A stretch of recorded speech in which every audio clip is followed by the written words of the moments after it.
Baik, assalamualaikum warahmatullahi wabarakatuh. Perkenalkan, nama saya Iswan. Di sini sedikit saya membahas penyebab dan dampak pencemaran air.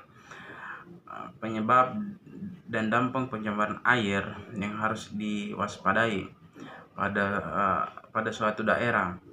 Pencemaran air bukan hanya terjadi di Indonesia saja, melainkan masalah seluruh dunia.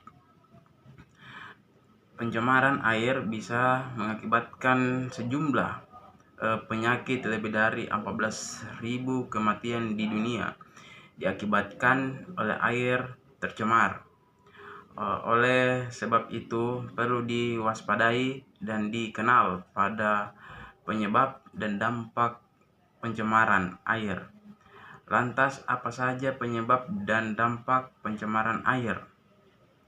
Secara umum, pencemaran air ialah kondisi saat air terkontaminasi oleh zat-zat berbahaya dan bisa menurunkan kualitas air. Secara umum, pencemaran bisa terjadi ketika pengolahan sampah hingga limbah kurang baik. Umumnya banyak sampah dan limbah mengotori sungai dan terjadi pencemaran air, maka perlu diperhatikan karena berpengaruh terhadap kehidupan makhluk hidup. Ini karena memiliki zat berbahaya yang bisa membahayakan makhluk hidup maupun manusia. Nah, ini perlunya kita memperhatikan air atau sampah ataupun limbah yang berserakan pada suatu daerah kita. Ketika kita tidak menjaga suatu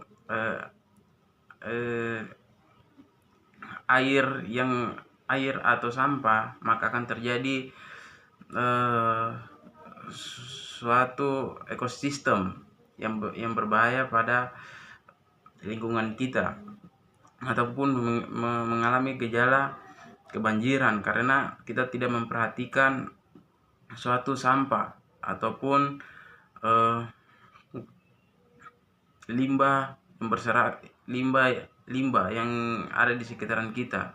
Hal ini perlu diperhatikan juga bahwa limbah tersebut membahayakan pada suatu air yang terkontaminasi karena pada air tersebut